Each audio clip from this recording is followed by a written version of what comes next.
consideren convenientes. Me imagino que han revisado, ¿no? La clase, las dos clases que nos toca ahora. No sé si no me contestan o es que sí o es no. Pero alguien ha abandonado la reunión, dice. A ver, vamos a ver.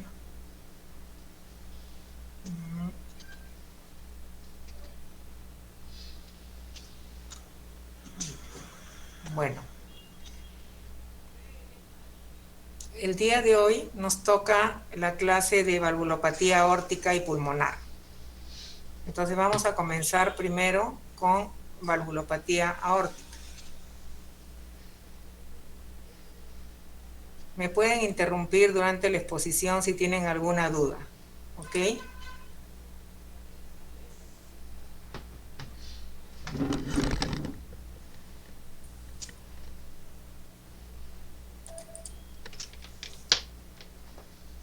¿Están viendo mi pantalla?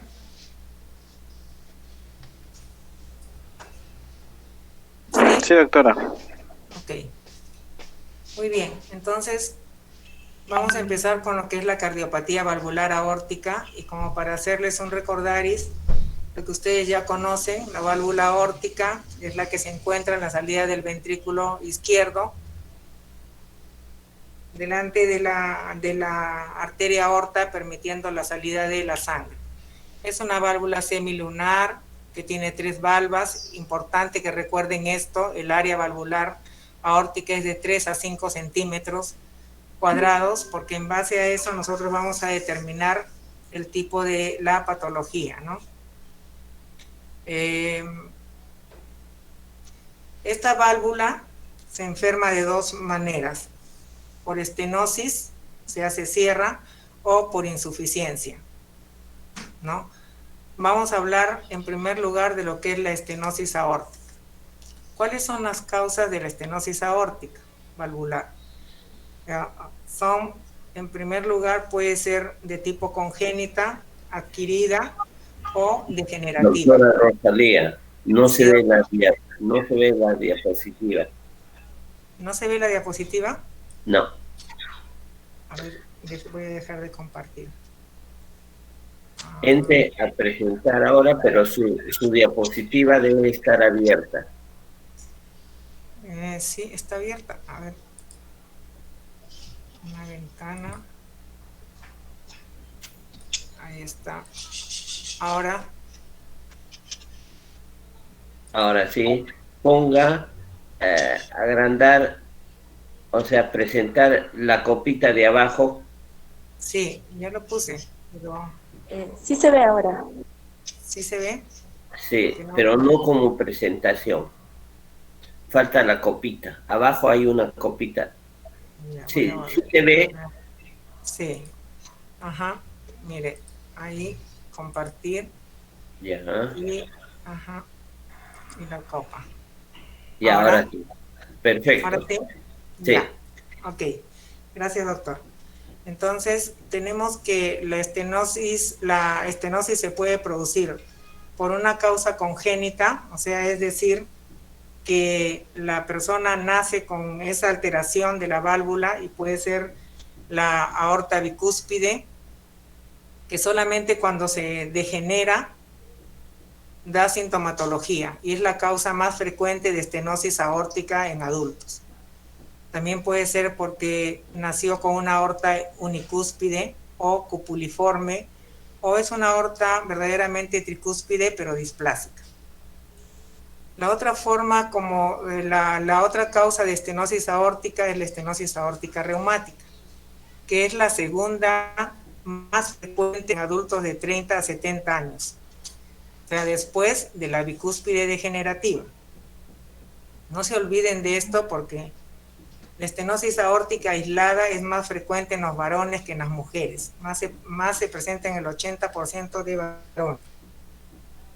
Y la estenosis aórtica senil degenerativa o calcificada idiopática es la causa más frecuente de estenosis aórtica en ancianos.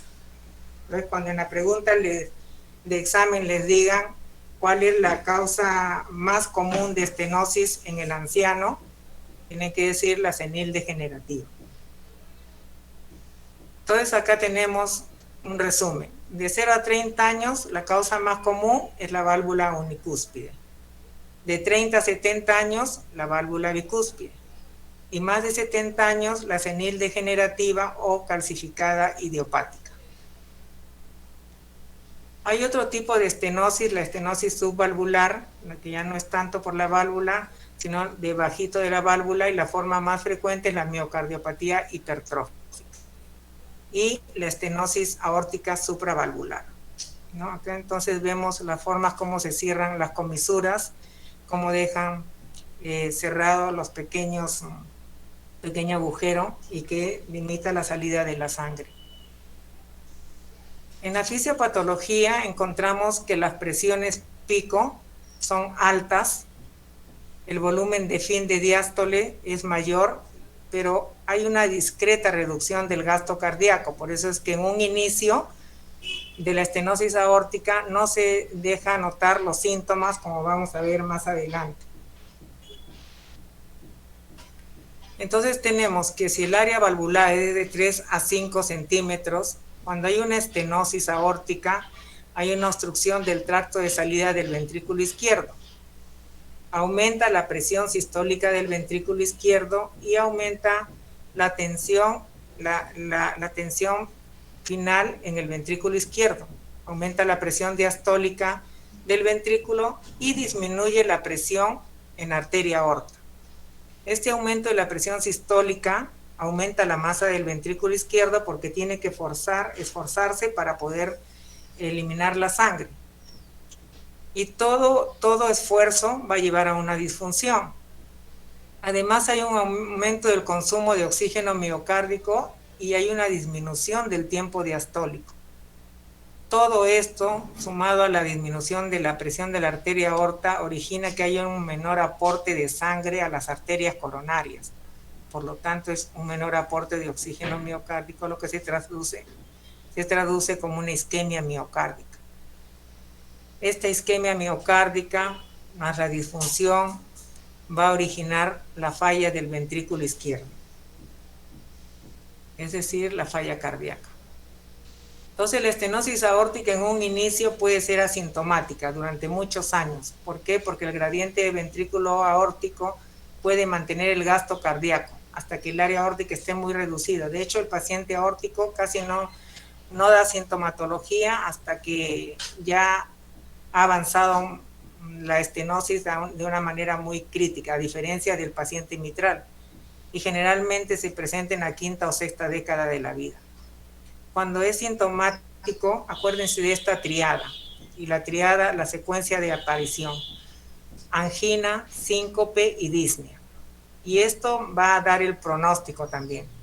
Cuando se presenta la angina, el paciente tiene una probabilidad de supervivencia a los 5 años.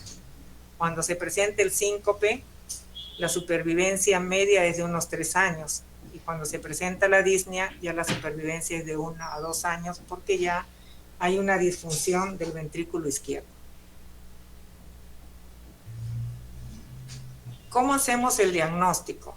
Primero es la sintomatología y muchas veces se diagnostica por el examen físico. Nosotros, por ejemplo, diagnosticamos a un alumno de medicina haciendo la clase de semiología, ¿no?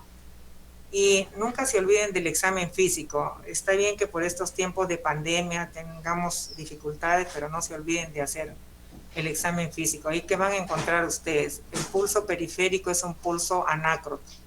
Puede ser poco intenso y algo sostenido. Se llama pulso parvus tardus o tardus et parvus. Cuando sientan ustedes el soplo sistólico, van a sentir también un frémito sistólico carotidio. El latido apical va a ser difuso, pero sostenido. Hay un soplo sistólico esternal alto y un frémito. El primer ruido ustedes lo pueden escuchar normal o disminuido, pero el segundo ruido va a estar disminuido, y mientras más disminuido o ausente esté, la estenosis aórtica es más severa. Va a haber un desdoblamiento paradojal del segundo ruido. que normalmente el aórtico precede al pulmonar, en este caso va a ser paradójicamente al revés. Hay un cuarto ruido y puede haber un tercer ruido cuando ya hay una disfunción ventricular. El soplo de eyección, que lo van a sentir con auscultación, es un soplo mesosistólico de tono medio, áspero y romboidal.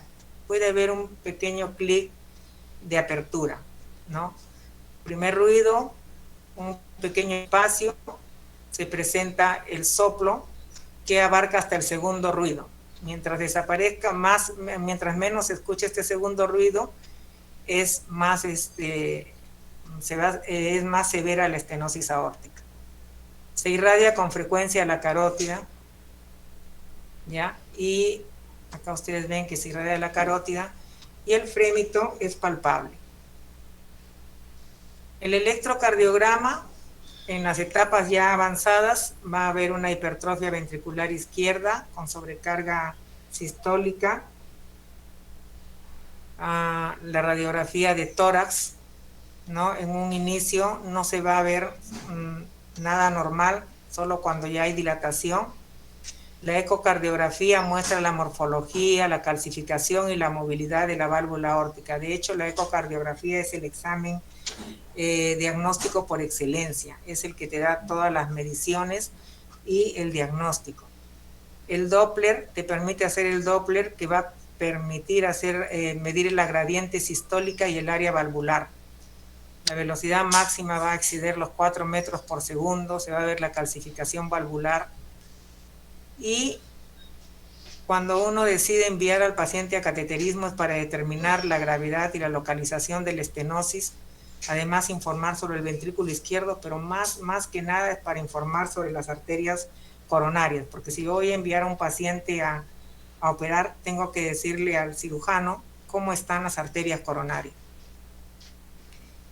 Los exámenes complementarios, ustedes van la estenosis cuando es leve, el área valvular es de 1.5 centímetros cuadrados, o sea, yo le mando a hacer una eco, me dicen el área valvular es de 1.5 centímetros cuadrados, probablemente el paciente no tenga sintomatología. Moderada, cuando el área valvular es de 1 a 1.5, y la gradiente media, o sea, la gradiente que se da entre el ventrículo izquierdo y la aorta es entre 20 a 40 milímetros de mercurio. Cuando la estenosis se hace severa, el área ya es menor de 1 centímetro cuadrado y la gradiente media es de 40 milímetros de mercurio. Y cuando ya es crítica, el área es menor de 0.75 o lo que diríamos menor de 0.5 centímetros por metro cuadrado de superficie. Entonces vemos acá, este es según la edad, miren ustedes acá abajo la edad y la supervivencia. Este es un periodo de latencia en que el paciente no tiene síntomas y la supervivencia es, bueno, ¿no? Cuando comienzan los síntomas, acá tienen ustedes la angina, la supervivencia es 5 años, síncope 3 años y cuando el paciente ya se falla es a 2 años. Ahora, en pacientes sintomáticos, mientras se espera la cirugía, hay que darle algún tratamiento, ¿no? Entonces, reposo relativo. El uso de digoxina todavía es controversial, salvo en falla o en fibrilación. Los diuréticos, manejar todo esto con mucho cuidado para evitar aumentar la gradiente. Los YECA, los bloqueadores de los receptores de angiotensina, y en caso de insuficiencia cardíaca, uno tiene que determinar, si el paciente se congestiona, le damos más diurético, si baja la congestión, disminuir el diurético, si es que está fallando mucho la bomba cardíaca, hay que dar digoxina. Entonces hay que jugar para evitar disminuir el gasto, pero sí están contraindicados los vasodilatadores. ¿Por qué? Porque va a dilatar la aorta y la gradiente entre ventrículo y aorta va a aumentar. Ahora, hemos dicho que el paciente sintomático, la triada es angina, síncope y disnea, que es insuficiencia cardíaca. paciente asintomático, o sea, si el paciente es sintomático tiene que ir a cirugía o al tratamiento de la aorta quirúrgico, ¿no? Pero les voy a dar después otra alternativa que no es quirúrgica sino percutánea. Y el paciente asintomático que debe ir a cirugía es el paciente joven que tiene una gradiente mayor de 100 milímetros de mercurio, el paciente quirúrgico que va a ser sometido a una cirugía no cardíaca de alto riesgo, por ejemplo, una cirugía de riñón o una cirugía de estómago. Entonces tiene que solucionarse primero el problema aórtico. El paciente con cardiopatía isquémica y que tiene indicación quirúrgica, entonces de pasadita hay que tratar quirúrgicamente la aorta. Y el paciente con disfunción ventricular izquierda. Hay dos formas de intervención: la intervención quirúrgica, que es el reemplazo valvular aórtico, y el reemplazo valvular percutáneo, o sea, a través de un cateterismo cardíaco. Entonces, se le establece un score. Si el paciente tiene un Euroscore, que son con varios ítems para determinar en los cuales cuenta la edad, ¿no? Si tiene un Euroscore mayor de 4, o sea, lo ideal es que sea mayor de 10, y tiene serias comorbilidades, tiene una edad mayor de 75 años, tiene cirugía cardíaca previa, es muy frágil y no se moviliza mucho, entonces ese paciente puede ir a un cambio de válvula a través de cateterismo cardíaco o lo que se llama TAVI, que es reemplazo valvular percutáneo. El paciente que va a cirugía es el que tiene el Euroscore menor de 4, que tiene edad menor de 75 años y el que tiene una sospecha de endocarditis. Entonces yo les envié ahí también la guía para que ustedes la lean, y saqué cómo sería el manejo de una estenosis aórtica severa. Si el paciente no tiene síntomas y su fracción de eyección es mayor de 50 y no es físicamente activo, porque no tiene presencia de factores de riesgo ni para cirugía individual, lo podemos observar y reevaluar en 6 meses o cuando comience a presentar síntomas. El paciente no tiene síntomas, ¿ya? Su fracción tampoco es menos de 50, es físicamente activo, ¿no?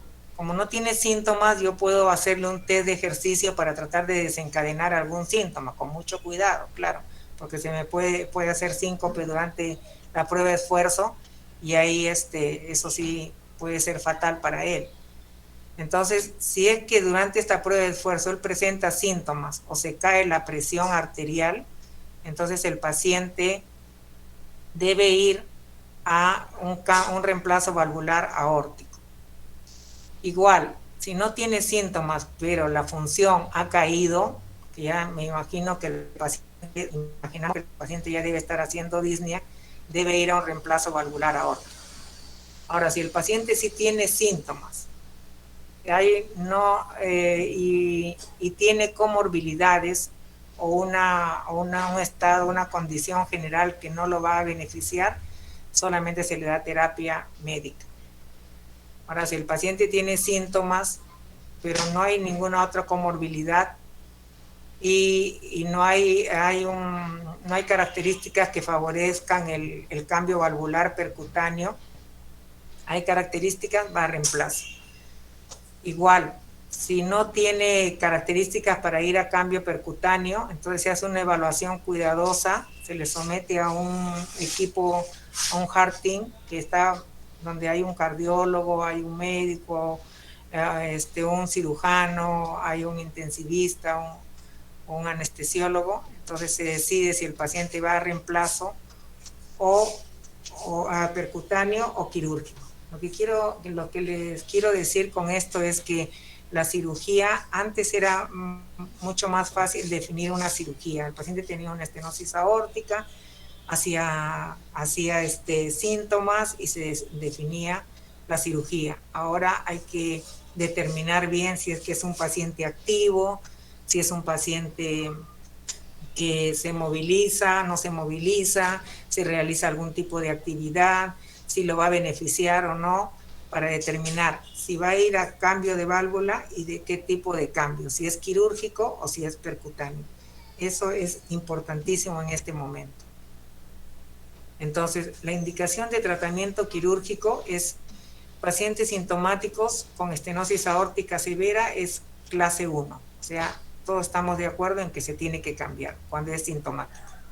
Pacientes asintomáticos con estenosis severa, pero que además tienen indicación de cirugía coronaria o cirugía de aorta o cirugía de otras válvulas, también hay que cambiar la válvula aorta. Ahora, los pacientes que son asintomáticos con estenosis severa, con disfunción ventricular, o que hacen hipotensión con el ejercicio, es 2A. O sea, hay estudios, pero no hay una determinación. No todos están de acuerdo en que se debe cambiar. Particularmente pienso que si el paciente hace hipotensión con el ejercicio, ya viene a ser sintomático, ¿no? Ya hay algún grado de disfunción y que debería operarse. Muchas veces, esperando que el paciente haga los síntomas, nos gana la edad del paciente y ya con la edad es un factor en contra para poder hacer el cambio valvular.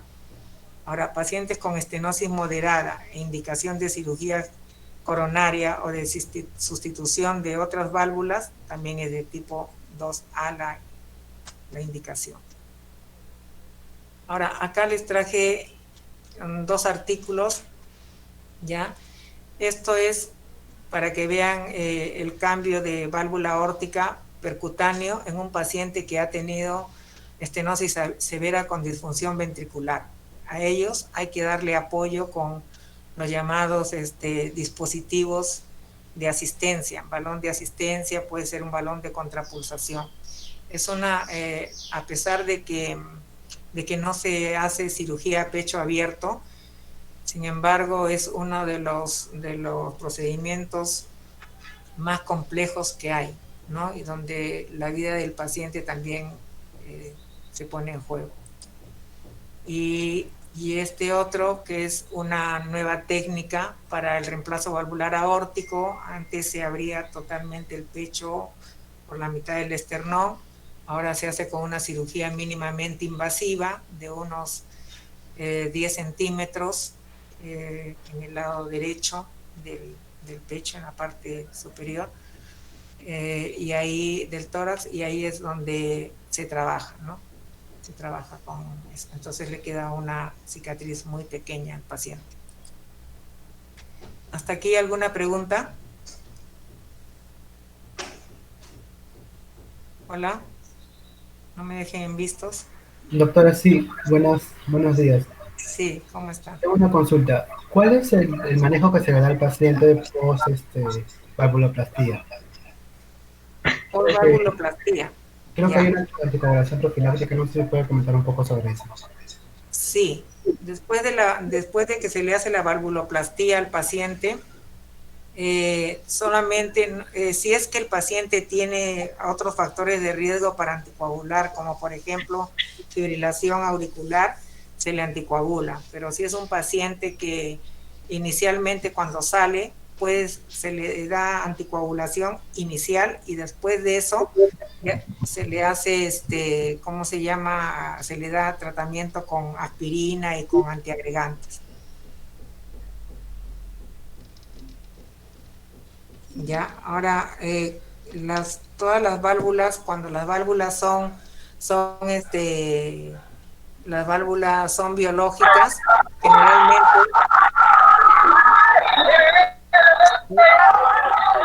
alguien está interrumpiendo. Cuando las válvulas son biológicas, el tratamiento es con aspirina, y cuando las válvulas son válvulas mecánicas, el tratamiento es con anticoagulación. La anticoagulación, generalmente se prefiere la anticoagulación con warfarina, pero actualmente hay anticoagulantes más modernos que no necesitan el control del INR, que es el que se hace cuando el paciente recibe warfarina. ¿Alguna otra Ok, doctora, pregunta? muchas gracias. Ujú. Doctora, cuando usted se refiere a A2, pero se refiere al foco aórtico pulmonar. Me refiero al segundo ruido aórtico, segundo ruido pulmonar. Ah, ya, gracias. Ujú. ¿Alguna otra pregunta?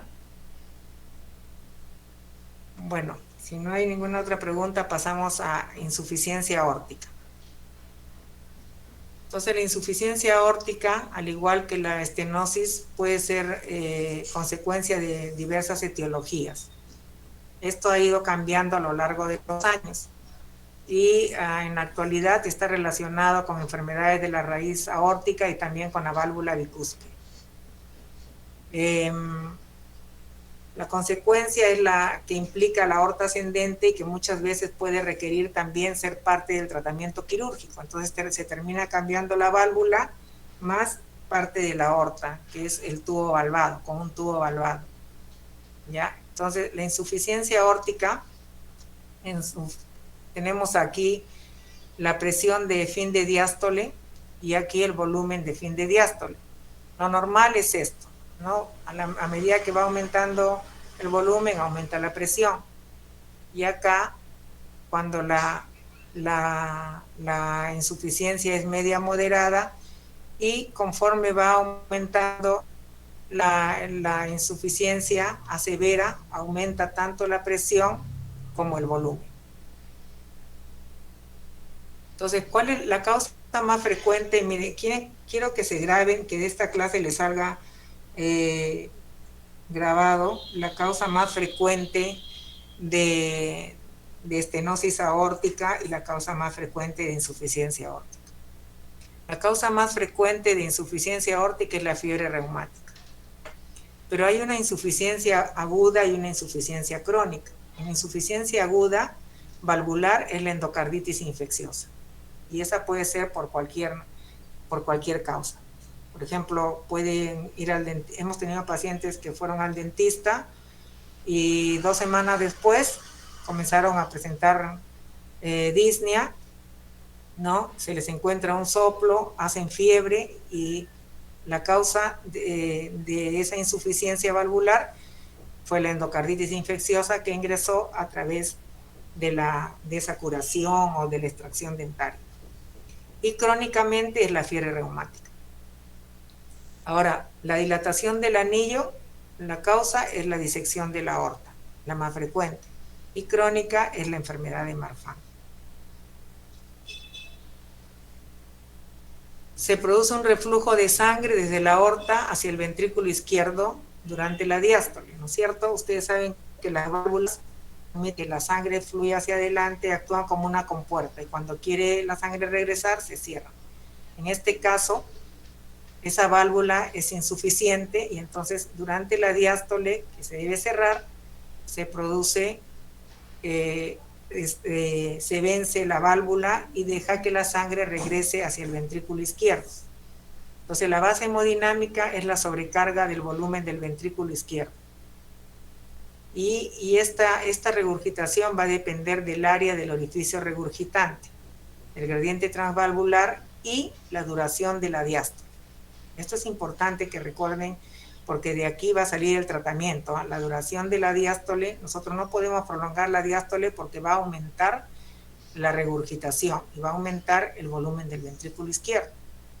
Ahora, la vasodilatación periférica contribuye a la disminución de la presión arterial y entonces aumenta la presión diferencial, pero paradójicamente es uno de los tratamientos que se da en insuficiencia aórtica y hay estudios que lo apoyen. Decimos que la insuficiencia es severa cuando la fracción regurgitante es mayor del 50%. ¿Y quién me va a decir esto? ¿Cuánto es la fracción regurgitante? Me lo va a decir la ecocardiografía. Entonces, clínicamente el paciente igual puede ser inicialmente asintomático. ¿Cuándo se hace sintomático? Cuando ya la dilatación del ventrículo izquierdo se ha producido y se ha deteriorado la función.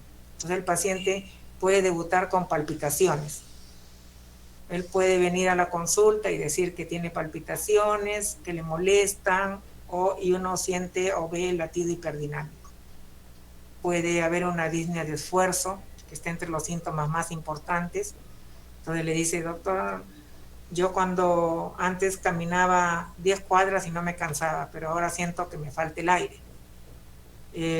Después le dice, ha avanzado a las 5 cuadras, después se presenta en la noche, ya no puedo dormir echado, o sea, ortopnea, me despierta, tengo que sentarme para poder respirar, es la disnea paroxística nocturna, y también el langor, pero el langor en este caso ya no es porque le llega poca sangre, bueno, sí le llega poca sangre a las coronarias, pero es por el reflujo, ¿no? Por la regurgitación, que regresa tan rápido la sangre que deja vacua a las arterias coronarias. Y ustedes van a ver el latido hiperdinámico tanto en el cuello como sobre la pared torácica. En los casos de insuficiencia aórtica aguda, el paciente aparece con signos de bajo gasto cardíaco anterógrado, frialdad, cianosis acra, oliguria, y en muchos casos en situación de edema agudo de pulmón, y es una emergencia quirúrgica muchas veces. Entonces hay que tener mucho cuidado con eso. El soplo que vamos a escuchar es uno de los soplos más difíciles, como todos los soplos diastólicos. El soplo diastólico es de alta frecuencia. Si ustedes le hacen maniobra al paciente como párese y le toma, aumenta. La duración, mientras más dure, se correlaciona con mayor severidad. Es en la diástole temprana, precoz. Es un soplo de alta frecuencia. En la severa es holodiastólico, ocupa toda la diástole, ¿ya? Puede ser cuando hay un soplo musical, puede ser que se ha perforado la cúspide de la aorta, una de las cúspides. Primariamente se puede escuchar entre el tercer y cuarto espacio intercostal izquierdo. Y cuando es de la raíz aorta se escucha mejor en el segundo espacio intercostal derecho. Y siempre ustedes vayan a ocultar el cuello, siempre. Ahora, esto que fue pregunta del residentado, el soplo de Austin Flynn, que es un soplo de retumbo mesodiastólico apical, ¿ya? Es un soplo de estenosis mitral, pero que se presenta en insuficiencia aórtica severa. Es porque el flujo regurgitante es tan fuerte que recae sobre la valva anterior mitral y la cierra. Es un soplo de estenosis mitral, pero que se presenta en insuficiencia aórtica severa. No se olviden. La presión del pulso es amplia. ¿Se acuerdan cómo era el pulso de la estenosis aórtica?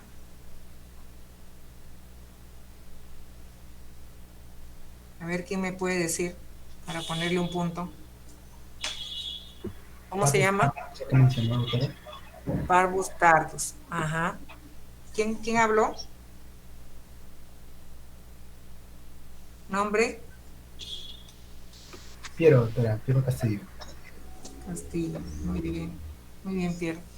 Este pulso es el pulso de la insuficiencia aórtica, es el pulso saltón, o pulso Seller, o pulso de martillo de agua. Que ustedes probablemente no han conocido, pero antes había un juguete que se llamaba martillo de agua. Yo tampoco no lo he conocido mucho. Que al voltearse rápidamente caía el agua así.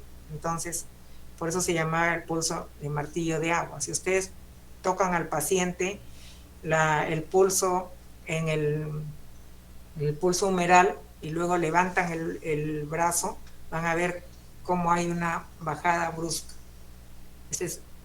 Y el pulso que ustedes palpan en el pulso carotidio, lo van a sentir como un pulso saltón. Muchas veces se ve en el hueco supraesternal. Puede haber un murmullo sistólico también, o tril. El electrocardiograma también va a dar, es el electrocardiograma de una hipertrofia ventricular izquierda con unas con una onda, unas ondas R altas en las derivaciones precordiales B5, B6, con una sobrecarga sistólica, un ST infradesnivelado, asimétrico, en las mismas derivaciones, pero ya cuando ha dilatado el ventrículo. Inicialmente puede ser normal. La radiografía de tórax en este caso sí es el signo radiológico más importante. ¿Por qué? Porque ya ustedes ven la dilatación del ventrículo izquierdo. Y el ecocardiograma, que también es el estudio de imagen por excelencia, muestra la dilatación y la función del ventrículo izquierdo. Va a mostrar el aleteo de la valva mitral anterior en diástole, que es lo que va a dar el soplo de Austin Flint, y demuestra la incompleta coaptación de las valvas aórticas en diástole. La ecocardiografía Doppler va a permitir detectar el jet de regurgitación aórtica y además lo va a valorar su severidad para que ustedes puedan determinar cuál es el tratamiento. Entonces tenemos acá, dijimos que el soplo, ¿no? En estos momentos está acá el soplo presistólico, puede oírse el soplo de Austin Flint en el foco mitral cuando la insuficiencia aórtica es grave, ¿no? Es la ocultación. Y ustedes ven acá el ventrículo izquierdo y la aurícula izquierda, ¿no? Y hacia este lado van a ver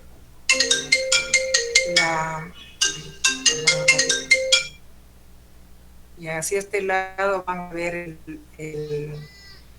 la aorta, ¿no? Y van a ver acá el flujo, cómo se regresa de la aorta al ventrículo izquierdo. Esto es lo que se tiene que medir, es con el flujo color. Hay otro examen que es la ventriculografía isotópica, que puede calcular la fracción de regurgitación y la función ventricular izquierda, y el cateterismo, que ya se tiene que hacer solo ante dudas diagnósticas de su severidad y para valorar con vistas a la cirugía. Nada más, o sea, si lo voy a mandar a cirugía, tengo que hacer el cateterismo, pero en realidad el ecocardiograma me va a dar todo lo necesario para que determinar si el paciente va a cirugía o no. Mientras que cuando se diagnostica hay que darle el tratamiento médico, no es que solamente voy a esperar yo la cirugía, tengo que evitar que esto siga avanzando, entonces le doy diuréticos, le doy digitálicos, hay que evitar la exacerbación en pacientes sintomáticos, controlar la presión diastólica, o sea, yo le puedo dar vasodilatadores, pero si la presión diastólica se cae, esto me va a incrementar la regurgitación. Y ¿se acuerdan que en estenosis le dije que tenían que tener cuidado con los vasodilatadores? Aquí hay que tener cuidado con los beta bloqueadores. ¿Por qué? Porque prolongan la diástole, y al prolongarse la diástole, incrementa la regurgitación. Entonces, igual en la guía que les envié, ¿cómo sería el manejo de la regurgitación aórtica? Si hay dilatación de la aorta ascendente, no hay dilatación y no hay regurgitación severa, entonces le hago seguimiento y tratamiento médico. Si no hay dilatación, pero sí hay regurgitación severa, pero no es sintomático y tampoco tiene nada de esto, caída de la función ventricular o dilatación del ventrículo izquierdo en diástole o en sístole, también seguimiento. Si hay regurgitación, el paciente tiene síntomas, perdón, no tiene síntomas, pero sí se ha caído la función o hay dilatación del ventrículo, entonces debe ir a cirugía, a pesar de que no tiene síntomas. Si hay regurgitación y tiene síntomas, sin necesidad de ir a esto, porque ya se supone que si tiene síntomas es porque se ha dilatado el ventrículo o se ha caído la función, va a cirugía. Y si hay dilatación de la aorta ascendente, entonces el paciente tiene que ir de todas maneras a cirugía. Usualmente se hace un recambio valvular por una prótesis. Se ha estado ensayando con cirugía reparadora, reduciendo el anillo o corrigiendo la eversión de uno de los velos. Recién se está comenzando, los resultados no son muy alentadores acá, al menos en Perú. En el caso de la insuficiencia aórtica aguda, el tratamiento tiene que ser lo más precoz posible, ya que el promedio de vida es muy corto. ¿Por qué? Porque el ventrículo no ha tenido tiempo de adecuarse a los volúmenes. O sea, el volumen que se queda es tan rápido que inmediatamente pasa a la aurícula izquierda, inmediatamente a los pulmones, y le da el edema agudo pulmonar, y no hay forma de que se acostumbre a esos nuevos volúmenes. Entonces tiene que ser el tratamiento quirúrgico precoz. Es una emergencia quirúrgica. Esto para ver las válvulas que se usan, generalmente las válvulas mecánicas en cirugía, y estas las bioprótesis, ¿no? Estas son las que necesitan anticoagulantes, y estas podrían ir con anticoagulantes siempre y cuando el paciente tenga otros factores para anticoagular, o pueden ir solamente con aspirina y nada más.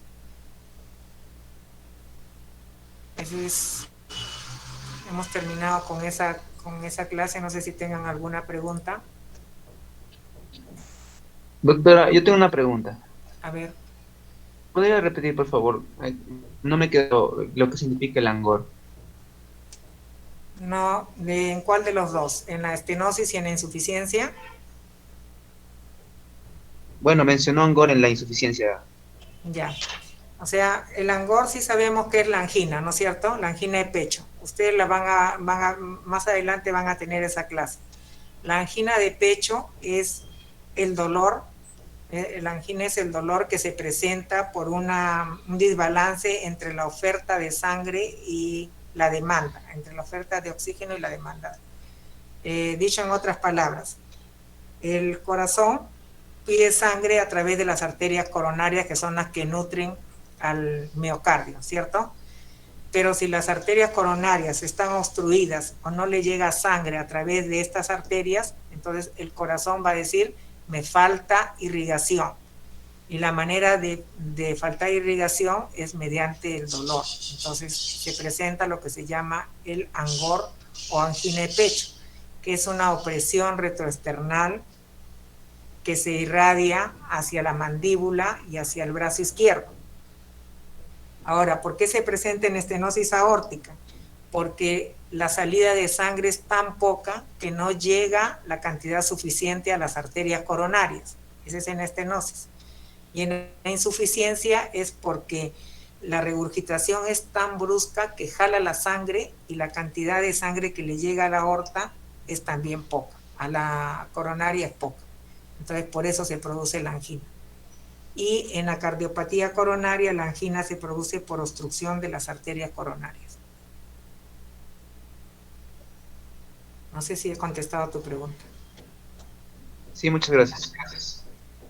¿Alguna otra pregunta para poder pasar a la otra clase? Doctora, buenos días.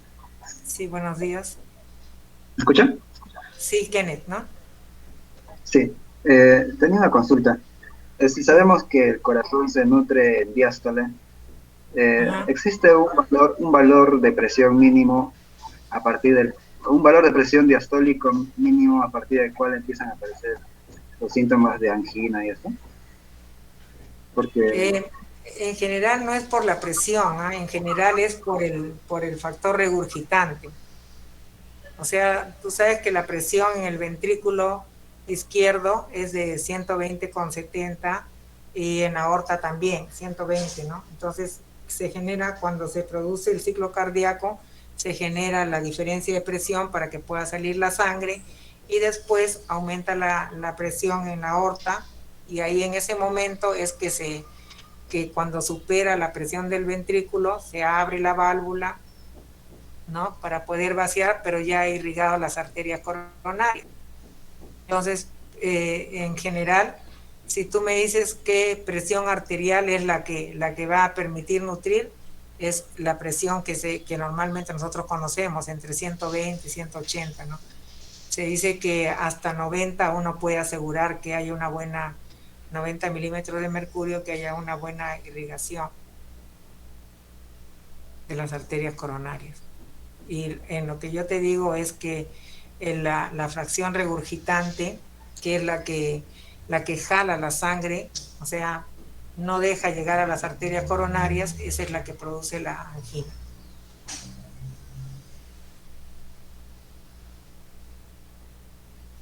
¿Alguna otra pregunta?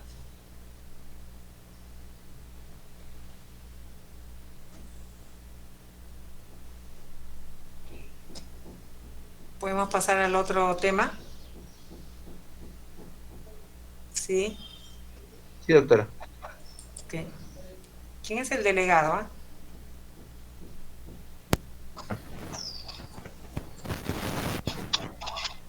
¿Sí? Ah, ya. ¿Quién? Renato. Sí, Renato Cárdenas. Ah, ya, Renato. Entonces tú me vas a decir si es que se ve mi exposición. Ok, doctor, no se preocupe.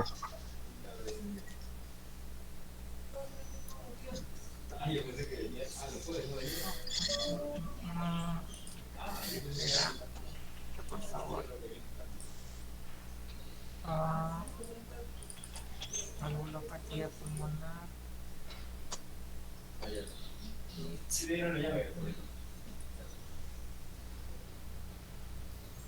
Este es un poco más corta, si es que ya la han revisado.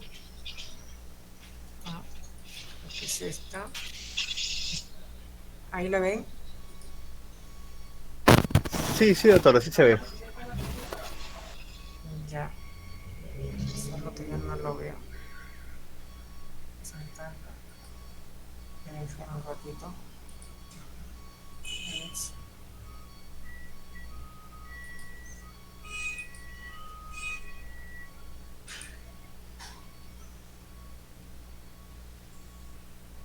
Ya. Entonces,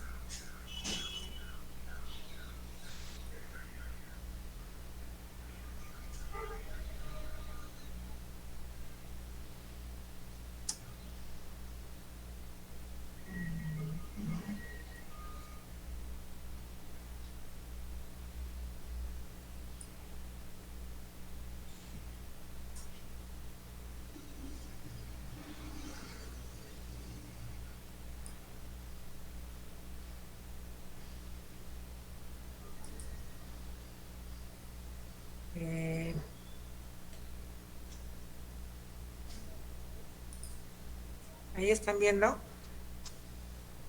Sí, doctor, sí se puede ver. ¿Sí? Sí. ¿Ahí? Sí, también. Ok. Muy bien. Entonces, esta es la válvula pulmonar. ¿Ya? Es una válvula igual que la aórtica, una válvula semilunar. Se encuentra entre el ventrículo derecho y la arteria pulmonar. Tiene 3 cúspides. Se abre en la sístole ventricular cuando la presión del ventrículo derecho aumenta por encima de la presión en la arteria pulmonar. Se cierra al final de la sístole, ¿no? Cuando la presión en el ventrículo derecho baja rápidamente. Esos pues, conceptos básicos que los tienen ustedes. El diámetro del anillo es de 5 a 35 milímetros, la longitud del tronco 15 a 50, la longitud de la rama pulmonar derecha e izquierda 5 a 60, cuando la bifurcación está conservada. ¿Qué cosa es la estenosis pulmonar? Se enferma la válvula pulmonar de igual de las dos formas, como la aórtica, como estenosis o como insuficiencia. La estenosis es la disminución de la salida de la sangre hacia la arteria pulmonar porque se reduce el orificio de salida a nivel de la válvula o a nivel supravalvular o subvalvular pulmonar. La etiología, la más frecuente, es la congénita, pero también hay etiología reumática o tumores cardíacos. Hay una estenosis pulmonar aislada que ocurre en el 8 a 12% de todos los casos congénitos del corazón. Y se estima que esta estenosis pulmonar ocurre hasta en el 7% de los niños nacidos con enfermedad.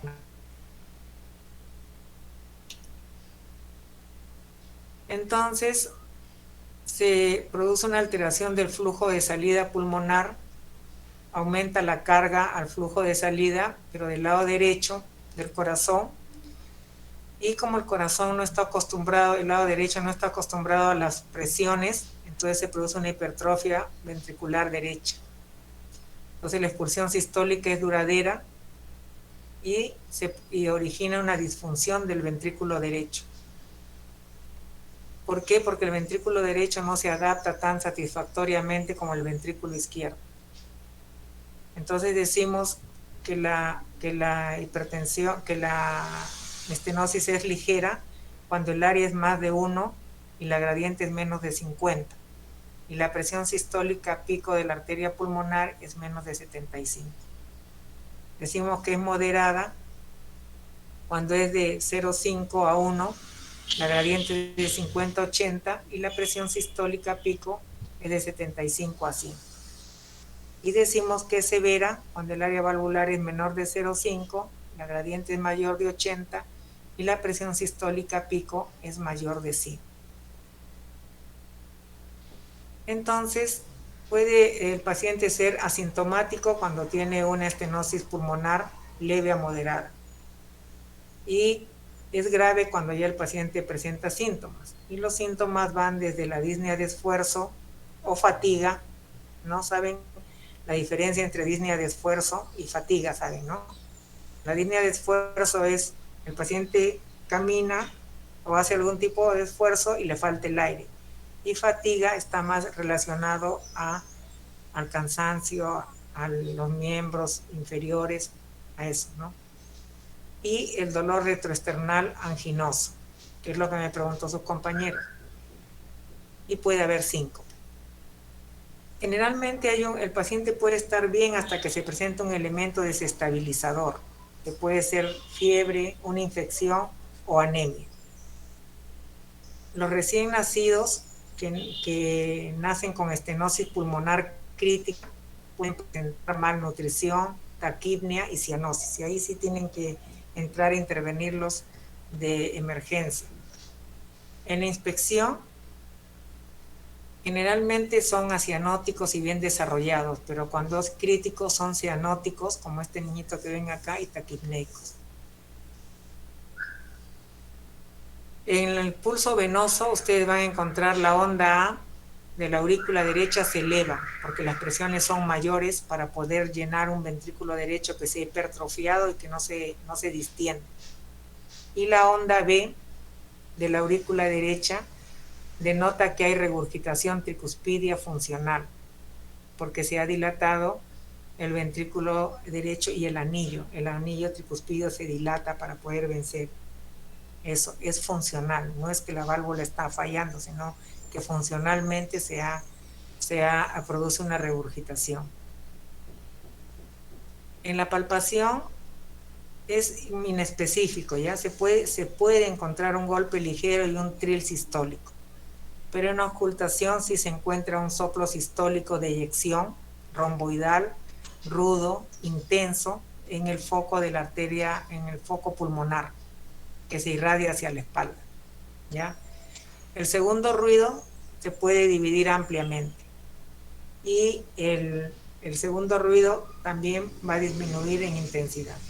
O sea, una mnemotecnia que les voy a enseñar para que ustedes se acuerden, todo lo que es estenosis van a encontrar disminuido, estenosis pequeño, segundo ruido disminuido. Y todo lo que es hipertensión pulmonar, hipertensión arterial, el segundo ruido es aumentar. ¿Ya? Bien. Entonces, los exámenes complementarios son el electrocardiograma en casos leves va a ser normal. En los niños con estenosis pulmonar moderada hay desviación del eje hacia la derecha. Entonces van a encontrar en la derivación 1, en D1, van a encontrar, en vez de que esté así como esto hacia arriba, hacia abajo, el QS. Y en el ABR hacia arriba, que debe ser negativo, todo hacia abajo. Eso les van a enseñar cuando les enseñen el electrocardiograma. En estenosis pulmonar severa hay hipertrofia ventricular derecha. Entonces, ven ustedes esto así como un bloqueo de rama. Esto que normalmente es pequeño, acá está elevado y acá, que debería ser alto, es hacia abajo, es hipertrofia ventricular derecho. En la radiografía de tórax, en el plano frontal van a encontrar una dilatación postestenótica de la arteria pulmonar. Y en el plano lateral, que vamos a verlo también más adelante, hay un llenado de todo el espacio retroesternal. Acá ven la convexidad en el borde izquierdo del corazón por dilatación del tronco. Y cuando la estenosis es crítica en el recién nacido, los campos pulmonares son oligogémicos, o sea, son con un grado o variable de cardiomegalia y se ve blanco. No están irrigados. Ahora, la ecocardiografía, ¿qué me va a permitir? Estimar la gravedad. Por ejemplo, acá, miren, con este eco bidimensional, 4 cámaras, y ustedes ven acá la hipertrofia del ventrículo derecho, que esto nunca se ve. Hipertrófico, todo esto es músculo. Y acá en el eje corto van a ver la estenosis de la arteria pulmonar y la dilatación postestenótica. ¿Ya? Y acá en el Doppler se aprecia la turbulencia, una turbulencia, esos colores, esa mezcla de colores, la turbulencia. Ahora, el tratamiento en el recién nacido que nace, valga la redundancia, con una estenosis crítica y cianosis, mientras que se espera la dilatación de la válvula, hay que poner una infusión de prostaglandina urgente para reabrir el conducto arterioso y permitir que le llegue la irrigación a los pulmones. Luego la valvuloplastía con balón es el procedimiento de elección que puede lograr una reducción inmediata del gradiente de presión en más del 90%. Ahora, si el ventrículo derecho no es hipoplásico, ahí sí requiere una intervención quirúrgica. Si depende del ductus, está abierto, se indica una operación de derivación. O sea, si es que se necesita que esté abierto el ductus para poder irrigar los pulmones, hay que hacer una operación de derivación. Ahora, hay complicaciones también del procedimiento con balón, ¿no? Y las más comunes son las que se dan en los pacientes mayores, ¿no? Porque ya está son más duras las arterias, se puede producir las válvulas, se puede producir una insuficiencia. Algunos pacientes requieren reintervención, ya sea valvuloplastia repetida, cirugía en un momento posterior. O sea, de las dos, de la insuficiencia y la estenosis, la más común y la que da más síntomas es la estenosis. La insuficiencia pulmonar, como ustedes van a ver acá, es la incompetencia de la válvula pulmonar, que permite el reflujo de la sangre hacia el ventrículo derecho, tal cual sucede en la insuficiencia aórtica. Ahora, esta dilatación del anillo no es tanto como la insuficiencia aórtica, es que se produce de manera secundaria una hipertensión pulmonar o a que la arteria pulmonar se ha dilatado. Puede ser también por una endocarditis infecciosa, puede ser por una malformación congénita, que la válvula está ausente, alguna de las válvulas o malformadas o fenestradas, o se puede dar después de un tratamiento quirúrgico, o cuando se ha hecho una cirugía por estenosis pulmonar congénita o se ha baloneado al paciente o por una corrección de tetralogía de Fallot, entonces se produce la ruptura de la válvula y se produce la insuficiencia pulmonar. Otros síntomas, otras causas, el síndrome carcinoide, la sífilis, un trauma torácico, una iatrogenia por catéter también puede producir una insuficiencia pulmonar. Entonces se produce una sobrecarga de volumen, mayor trabajo del ventrículo derecho, aumenta la precarga y la poscarga a este nivel, disminuye el gradiente de presión inversa que va de la arteria pulmonar al ventrículo derecho, se impulsa la regurgitación pulmonar y se disminuye la fracción de expulsión del ventrículo derecho. Esto el paciente adulto lo puede tolerar durante muchos años sin dificultad, pero si se complica con una hipertensión pulmonar, ahí sí ya se convierte en una necesidad de intervención quirúrgica. Entonces puede ser leve a moderada y es asintomática. Grave, sintomática. Igual el paciente con fatiga, con disnea de esfuerzo y todos los síntomas de una insuficiencia cardíaca derecha. Pues comienza con que se me llena el estómago, me caen mal los alimentos, tengo muchos gases, ¿no? Y luego se le hinchan las extremidades, hay varices, edema. Entonces todo lo que es insuficiencia ventricular derecha se va a presentar como manifestación de esta insuficiencia pulmonar grave. En la palpación le podemos encontrar la pulsación sistólica en la zona paraesternal izquierda, en el segundo espacio intercostal, con frémitos sistólicos o diastólicos. Si hay hipertensión secundaria a una insuficiencia pulmonar, se puede palpar un golpe suave que refleja que el cierre de la válvula pulmonar en el segundo espacio intercostal. Luego en la auscultación, el segundo ruido es el P2, se acentúa en pacientes con insuficiencia pulmonar, pero secundaria a hipertensión pulmonar. Acuérdense que todo lo que es hiper es aumento, ¿no? Aumento. Hay desdoblamiento del segundo ruido, el tercer y cuarto ruido que está originado en el ventrículo derecho, y también se oculta en el cuarto espacio intercostal izquierdo, se siente, se oculta, ¿no? Ahora, cuando no hay hipertensión pulmonar, el soplo diastólico es de tono bajo y se escucha mejor en el tercer y cuarto espacio intercostal izquierdo y se intensifica en inspiración. Esa es la maniobra de Rivero-Carvalho. Se le hace al paciente inspirar y que aguante, y ahí se ausculta. Entonces, si no hay hipertensión pulmonar, el soplo diastólico es de tono bajo. Se intensifica en inspiración. Con hipertensión pulmonar, soplo diastólico es de tono agudo, soplante y decreciente. Este es el soplo de Graham-Still. También es pregunta de examen, ¿eh? Soplo de Graham-Still. Es más prominente en la región paraesternal izquierda, en el segundo y cuarto espacio intercostal. Se acompaña de un segundo ruido pulmonar acentuado o un segundo ruido fusionado. Un ruido de eyección y un soplo sistólico de insuficiencia tricuspidia. Se intensifica en la inspiración y disminuye durante la expiración.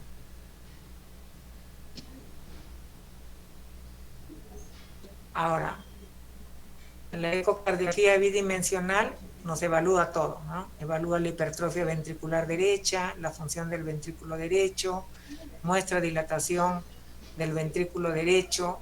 Acá más que hipertrofia, yo diría que es dilatación, más que hipertrofia, porque acá las cavidades se dilatan. Hay el movimiento de la válvula pulmonar, ¿no? Se estima las velocidades de salida y se estima la presión de la arteria pulmonar. Este es un electrocardiograma que sin hipertrofia se ve la sobrecarga diastólica del ventrículo derecho. Miren ustedes el crecimiento del ventrículo derecho con caída, con una onda P negativa prominente, pero miren ustedes acá la onda P pulmonar. Esta es la onda P pulmonar picuda, que mide más de 2.5, ¿no? Y cuando es secundaria a hipertensión pulmonar, hay signos de hipertrofia ventricular derecha también. La radiografía de la insuficiencia pulmonar nos va a indicar, después de una inyección de contraste, la opacificación del ventrículo derecho. Y miren ustedes acá, ocupa toda la zona retroesternal. Esta es en la parte, en la lateral. La resonancia magnética, ya ahí la resonancia les cuenta todo, ya no necesitan ocultar nada. Evalúa la dilatación de la arteria, visualiza el chorro regurgitado, cuantifica la gravedad, evalúa la dilatación del ventrículo derecho y evalúa la función sistólica. Pero eso sí tienen plata, claro, el paciente para hacerlo. ¿Cuál es el tratamiento? La insuficiencia pulmonar leve a moderada es común y no requiere seguimiento o intervención adicional, ¿no? Si es asintomática, Con el tamaño y la función normal del ventrículo derecho, nada, solamente lo observamos nada más. Cuando es la significativa, es infrecuente.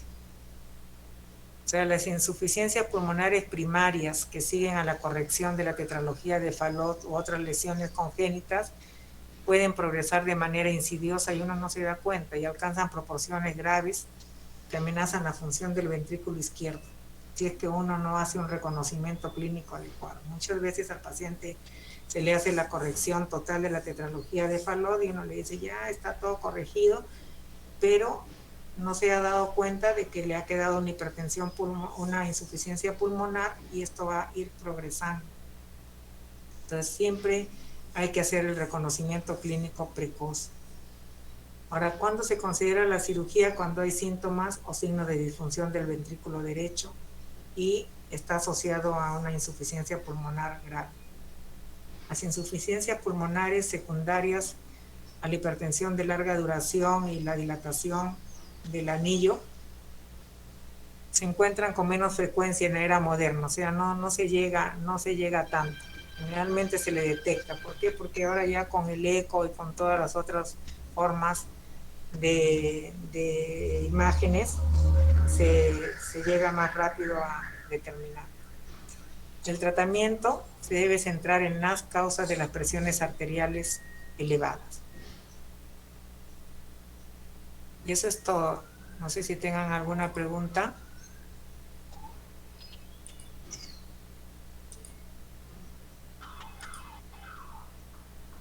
Doctor, en la clínica, para diferenciar estenosis pulmonar y insuficiencia pulmonar. Para diferenciar estenosis pulmonar de insuficiencia pulmonar es más que nada tu ocultación, porque los dos pueden cursar con disney. Acuérdense, no sé si alguno de ustedes ha sido mi alumno en semiología.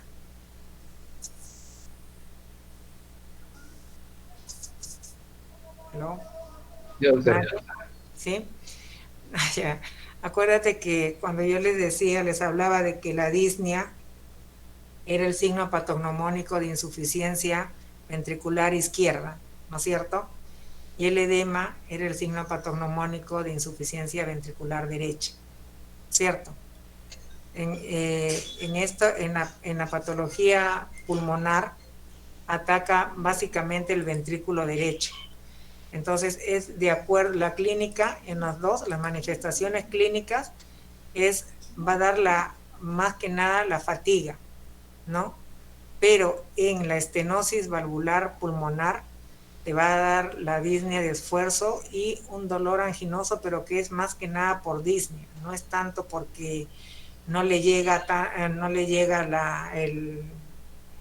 la cantidad de sangre a las arterias coronarias, sino es por el esfuerzo que tiene que hacer el paciente para poder respirar, para que pueda llegar la sangre a los pulmones.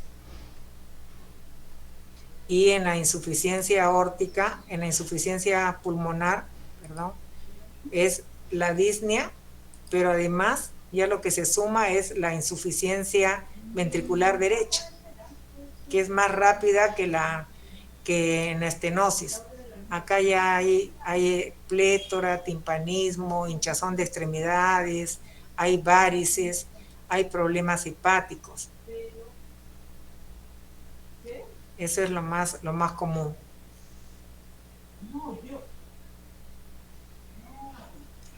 No sé si he contestado tu pregunta. Sí, doctora, gracias. ¿Alguna otra pregunta, chicos?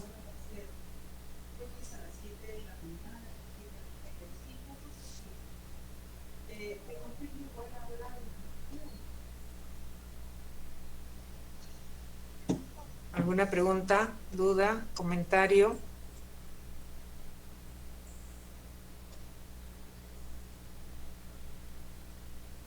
Si no tenemos ninguna pregunta, entonces las preguntas para el examen van a salir de esta clase y de la guía, ¿ya? Nosotros nos vamos a volver a encontrar en otra clase, que es la clase de enfermedad arterial periférica y trombosis. Me gustaría que lean la clase para que pueda poder ser más interactivos. ¿Ya? Violeta, te llamo en un ratito. ¿Estamos de acuerdo? ¿Aló? Sí, doctora. Doctora, para que lean con tiempo, ¿verdad? Con la Sí. clase que sigue. Ya, doctora, no se Exacto. preocupe. ¿Ya? Lo he puesto ahí para que lean y lo hagamos más interactivo y conversemos y sea más igual en la siguiente me pueden volver a preguntar de esta clase si es que lo leen para que les quede claro. La patología aórtica es una patología muy bonita y el día que ustedes escuchen un soplo aórtico, nunca se van a olvidar.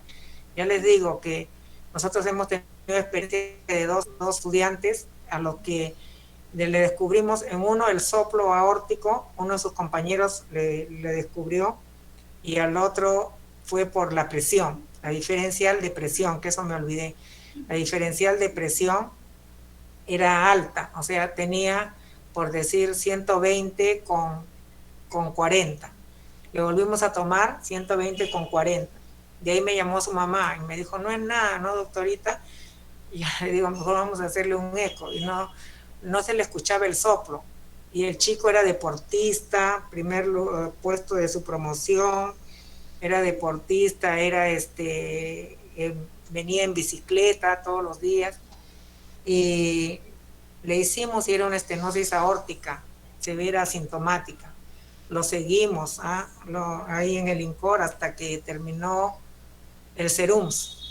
Cuando terminó el serum se empezó a dilatar un poco el ventrículo y en ese momento se le intervino porque comenzó a bajar un poco la presión, la función, un poco nada más, y ahorita está haciendo su residentado. Obvio tuvo que bajar un poco su actividad, que era lo que más le dolía porque era competitivo y todo esto, pero es así, ¿no? Sin embargo, en el otro extremo hubo un paciente ya mayor que también dijeron hay que esperar. Cuando bajó la función, ya era demasiado tarde por la edad. Entonces, las guías hay que verlas con cierta tranquilidad también, y yo creo que mucho tiene que ver la experiencia del médico para poder luchar por su paciente. ¿Ya? Entonces, igual para la siguiente clase, si es que ven algo de las guías y lo podemos discutir, lo podemos hablar para que se les quede bien fijo. Aprovechemos estos momentos. ¿Ya? Doctora, gracias. Ya, muy bien. Entonces nos vemos en la siguiente clase. Hasta luego. Hasta luego, doctora, muchas gracias. Hasta luego, doctora. Hasta luego. Gracias. Hasta luego. No.